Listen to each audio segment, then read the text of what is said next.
Silly season is starting to heat up in the NASCAR world. We are going to talk about that today. What's going on, guys? It's Daniel, and welcome back to our video. Today, I'm doing a 2022 NASCAR silly season update video. We're going to talk about the drivers who are in play for silly season, and also talk about the teams that are also in play for silly season, and potential changes coming with those teams as well. The first driver we're going to talk about is Alex Bowman. Now, Alex Bowman is currently in a contract year with Hendrick Motorsports, as last year only signed a one-year extension. But things have been moving in the right direction for Alex Bowman. Now, Alex Bowman so far has scored 2 victories here at Richmond and at Dover, when Hendrick scored the first 1, 2, 3, 4 finish since at Homestead in 2005. The first time Hendrick Motorsports has ever done that. And after Alex Bowman won his second race of the year, Rick Hendrick basically came out in the media center and said that they are currently working on a multi-year extension for Alex Bowman going into the future. It is expected that a contract is at least going to go through the 2023 year, and the reason that is because Ally is signed for the 2023 season with Hendrick Motorsports, and that is how long they're going to go. There's potential Ally could stay longer, and they could extend the contract, and Alex Bowman could get extended longer. But as of right now, it's expected that Alex Bowman is going to be signing a contract with Hendrick Motorsports through the 2023 season. The next driver we're going to talk about is Brad Keselowski. Now, up until around the middle of May, we all thought that Brad Keselowski was probably going to get a contract extension with Team Penske for a couple years. Well, things have changed very, very quickly. On May 18th in the morning, it was reported by Jim Utter that Brad Keselowski has been offered a driver/co-ownership role with Roush Fenway Racing, and he would become a co-owner of that organization with a new team called Roush Fenway Keselowski Racing. He would end up driving the number 6 car. Now, there's a few reasons why this move is potentially in the running, and reported by Bob Parker as well. He believes that this deal is expected to be completed. There's a couple reasons why that this could be happening. Number one, Brad Keselowski's general manager, when he owned Brad Keselowski Racing, is currently working at Roush Fenway Racing at this current moment. The second reason is because he was supposed to test the next-gen car at Texas Day-to-Day, announced the next-gen car when they revealed it, but he was replaced by Ryan Blaney. And the third reason is because of the tension he has had with Joey Logano for the last couple years. He has not been a big fan of Joey Logano's super speedway racing, and Brad Keselowski is not a big fan of Joey Logano overall. So this move would make a lot of sense to get away from the toxicity over at Team Penske right now. Plus, last year, he really didn't get the contract that he wanted. He really wanted to sign a multi-year extension, but they only signed a one-year deal with Brad Keselowski. Now, Brad Keselowski, I think, is still a very, very good driver, and I think that he could bring a lot to the table. Now, for the first year, as this move is expected to happen, I think Brad Keselowski is going to bring a lot to the table the first year. I can also have Chris Busch. I think Roush Fenway Racing is definitely on the upswing right now. I think there's a lot of things going on right now at that organization of Roush Fenway Racing. And if you bring a driver like Brad Keselowski, who also does have engineering experience, along with Jimmy Fenning, who's basically working on the engineering at that team as well, you're going to have two people that know what they're doing, and it's really going to help not just Brad Keselowski and the team, but it's also going to improve Chris Buescher as well as a race car driver, as he's had a great year. I think Brad Keselowski is going to overall bring a lot to the table, especially since he's probably going to be working with Chris Buescher, who's expected to be there for multiple years. I think Brad Keselowski is going to bring a lot to the table, and this move is expected to happen for the 2022 season. We're just waiting for confirmation on that. The third driver we're going to talk about is going to be Kurt Busch. Now, up until about a week ago, we all thought that Kurt Busch was probably going to be retiring at the end of this season. Well, things changed. A parody NASCAR Twitter account basically came out and said that Kurt Busch was going to be retiring at the end of 2021 season. On Wednesday, May 27th, I believe May 26th or May 27th, Kurt Busch responded from a movie called Wolf on Wall Street. Someone edited his face, and he basically said that he is not leaving. Now, in that post, he never said that he was going to be returning to Chip Ganassi Racing for the 2022 season. It was reported last Saturday that 2311 is looking to expand to a 2-car operation, expect to expand to a 2-car operation, and Kurt Busch, at this given moment, is the leading candidate to go to that second 2311 car. And they may do it with or without a charter. Denny Hamlin came out in an interview that he basically said that they might not even need a charter to expand because of all the money they basically have for all the sponsorships you have. They're probably going to be able to expand with or without a charter. 2311 wants to expand. It was also reported that Kurt Busch was the leading candidate to go to that ride. There is a couple things to note from those contract talks. Contract talks really have not begun at this given time until pretty recently because in the contract talks he's had with Chip Ganassi Racing, he has not been able to talk to either Chip Ganassi or 2311 Racing because the contract clause says he cannot talk till early June of this year. So those contract talks are probably starting to begin as we speak. But there's a couple reasons that this move overall would make a lot of sense. Number one, Kurt Busch is a great race car driver, and he can help out an organization. Remember how bad Phoenix Racing was? Kurt Busch almost won a Sonoma race with Phoenix Racing and almost beat Clint Boyer and Tony Stewart in that race. He's getting the best out of his equipment. He also had furniture really get up speed. They got that organization to their first ever playoff run in 2013. He's always gotten the best out of his equipment. But the second reason is because of sponsorship. Kurt Busch hasn't partnered up with Monster Energy since I believe either 2012 or 2013. He's been partnered with them as a sponsor for a very long time. Not many drivers have had that long of a commitment with those sponsors. So sponsorship is big key, and that's money. Yes, they have sponsorship. 2311 does. DraftKings just came on recently, and they're sponsoring. They're helping to potentially expand that 2311 Racing to a second operation. But you got to think about Monster Energy coming in. Of course, then you have the talks of Dr. Pepper being a sponsor. But of course, Denny Hamlin is a Coca-Cola family racing driver. There's a couple other reasons why this makes sense. I think Bubba Wallace needs a mentor. Bubba Wallace, I think 2311 is a decent team to start off. For a first-year team, they're doing all right. I think their expectations were really high. They thought they were going to win multiple races, but they haven't been able to overall do that so far, and they've absolutely been struggling throughout at points here. They've been improving as years gone on. They've not been taking steps backwards. They've been taking gradual improvements. They've had a couple top 15s. They've been more consistently in the top 15. They could have gotten a top 10 this past week in the Charlotte, but that really didn't happen. But I think Bubba Wallace needs someone to go in there and mentor a guide. He doesn't have someone that really can help him. Kurt Busch is a guy that really could go in there and overall help Bubba Wallace improve as a race car driver, in my honest opinion. I think Kurt Busch is a guy that gets your team up and running and really help your team improve a lot quicker than you have in the first year. If you bring him in your organization, you could really help him. Of course, helps with the crew chief that they could bring in for him as well. But I think that this move overall will make a lot of sense for Kurt Busch. This move is not 100% firm that it's going to happen, but this move is in the silly season questions, and we'll have to see when this move does get confirmed. The next driver we're going to talk about is Erik Amarola. Now, Erik Amarola, along with a couple of the drivers on this list, is a driver that is currently in a contract year, signed only a one-year extension for the 2021 season. Now, Erik Amarola does have funding, but instead of having 30 to 32 races with Smithfield this year, he only has 25 races altogether for this season with Smithfield, with some races being sponsored, I think, by Haas, among others like Farmer John's. It is sponsoring him for the 2021 season. They basically dropped the sponsorship because Erik Amarola had points, has not been doing as good as he's been. And you have to also look at this year overall for Erik Amarola. Erik Amarola has absolutely been struggling. Compared to last year, he was pretty solid last year in the 2020 season. Erik Amarola only has one top 10 so far throughout the 2021 season, and he is sitting 28th in the standings. Not that many points ahead of the top 30 right now, about 50 or 60 points ahead of the top 30 right now. If he continues to struggle like this, he could fall outside of the top 30. He has not been performing. He's got a 25 or 26th place average finish rate. He's absolutely been struggling throughout the year. You compare this season either Bobby Labonte's 2005 year or Jay McMurray's 2011 year. He has absolutely been struggling. Now, I think Erik Amarola is a very solid driver. Like I said, he does bring sponsorship and he does bring funding. But the big question around Erik Amarola is he starting to fall off? Is he starting to fall off? Or is this a struggle to Haas Racing? Because let's be honest, besides really Kevin Harvick, SHR overall has been struggling throughout the year. Cole Custer and Chase Briscoe are perfect examples, but they're younger drivers. Erik Amarola is a guy that's been in the sport for nearly 10 years, and, he's been struggling this year. So we got to see what happens. I think there's a chance that Erik Amarola could end up returning to Haas Racing in the 2021 season. But if he continues to struggle, they may be in trouble overall, in honesty. But Erik Amarola, definitely, we're going to have to watch to see what happens in the silly season. But Erik Amarola is a driver we need to keep an eye on during the silly season. The next driver we're going to talk about is Matt DiBenedetto. Now, up until a couple weeks ago, we thought that Matt DiBenedetto could be altogether out of the Team Penske Corporation.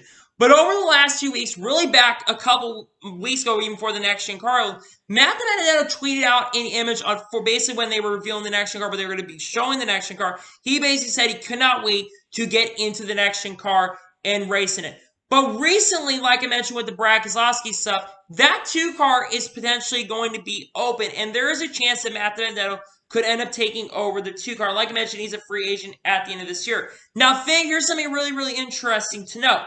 He has not begun conversations with Team Penske. It was reported on Friday by Pop Fockers that conversations at this time have not been going on in regards to his future. But Team Penske does have an option for Matt DiBenedetto through the 2023 season. There is a chance that he could get extended through the 2023 year. Here's what I think is going to actually end up happening.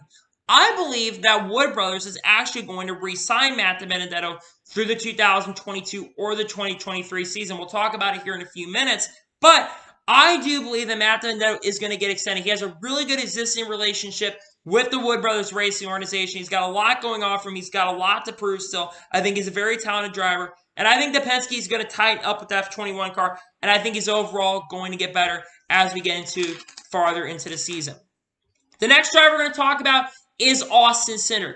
Now, Austin Cindric is expected to go full-time in the 2022 NASCAR Cup Series season, and until a couple weeks ago, we thought he was going to be going to the number 21 for Wood Brothers Racing. But things have changed with Brad Keselowski expected to be leaving to go over to Roush Fenway Racing to be a co-owner / driver of that organization.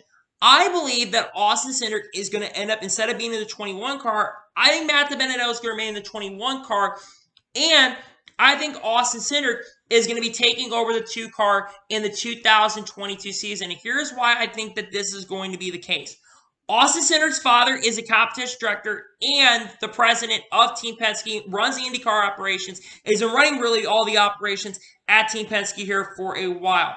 Plus, he won the NASCAR Xfinity Series Championship last year in the 2020 season. He's currently run 3 races so far through the 2021 season in the NASCAR Xfinity Series season, winning at Daytona, winning at Dover, I believe, and winning at Phoenix earlier this year. So he's won a couple races here, and he's arguably one of the favorites to win the NASCAR Xfinity Series Championship and go back-to-back. I think that's really going to overall help him. Plus, he's won the first championship for Team Penske since they won the Cup Championship in 2012 and 2010 Xfinity Series with Brad Keselowski. I think this move overall would make a lot of sense for him to be in. I don't know how good he's had a few solid starts so far in the Cup Series, but he's gotten some experience. He's run 6-7 races throughout this year. I think Austin Cindric is going to bring a lot to the table overall, and I think that he will go over to the 2 car full-time in the 2022 season. The next driver we're going to talk about is Ryan Newman. Now, Ryan Newman is a free agent at the end of this year. He signed a 3-year deal from 2019 when he joined Roush Fenway Racing, and the contract was supposed to end in the 2021 season. With reports of Brad Keselowski expected to go to the 6 car, a lot of speculation has begun in regards to Ryan Newman. Now, Ryan Newman really did not know what was going on. He basically reported to the media saying that he still wants to continue racing for a very, very long time, and he does not plan on retiring anytime soon, and he would like to win a NASCAR Cup Series championship before he decides to retire. The closest he's come to winning a championship was 2014 when he drove the 31 car for Richard Childress Racing. He had a pretty good year over there, was able to make the playoffs and almost won the championship, almost beat Kevin Harvick that year, but Kevin Harvick was able to beat him in the 2014 season. Now, Ryan Newman, I think, is still a very solid driver. He's not a fantastic driver. He still believes sitting in the top 20 in points right now. And he's had overall, I think, 3 or 4 top 10s throughout this year, and he's shown a lot of speed this year. So I think he's definitely shown a lot more speed than he did last year. Of course, he had the injury last year, which overall really did affect Ryan Newman. I think Ryan Newman is not done racing. I think that there is a couple teams that could end up picking him up. A few of them, of course, one of them is being Chip Ganassi Racing. With reports of Kurt Busch potentially leaving going over to 2311, that 1 car could be open for the 2022 season. You also have Colleague Racing, who is expected to go full-time next year, and there's other drivers they're looking at, but Ryan Newman could definitely be a candidate over there. You also do have Stewart-Haas Racing that could end up becoming available if they do get rid of Erik Amarola, and he does have a past relationship with Stewart-Haas Racing. Maybe Team Penske could be open for all we know, and he could end up going back to Team Penske for the first time in a long time. We'll have to watch and see what happens, but Ryan Newman is currently still sitting as a free agent as of right now. The next driver we're going to talk about is Ryan Preece. Now, Ryan Preece's plans for the 2022 season are really unknown as of right now. Now, before the season even began, The team was only JT Doherty lost one of their charters in the Drives 37 car, and they were only supposed to run 25 races, or 24 actually, races this year in the 2021 season. Now, they are planning on running the full season with or without a charter. They're going to probably try to run. They haven't told him that they're not planning on running throughout the year, especially since he's had a pretty competitive year where he's sitting, I believe, around the top 25 in points right now with a couple top 10s so far this year. I would think that they are going to run full time. Now, the future is very, very murky in regards to Ryan Preece because there's one reason and one reason only why. I think JT Doherty's not going to run 2 cars full time next year. I think that they are going to downsize to a 1-car operation. There's also potential that JT Doherty could be switching to Toyota in the 2022 season.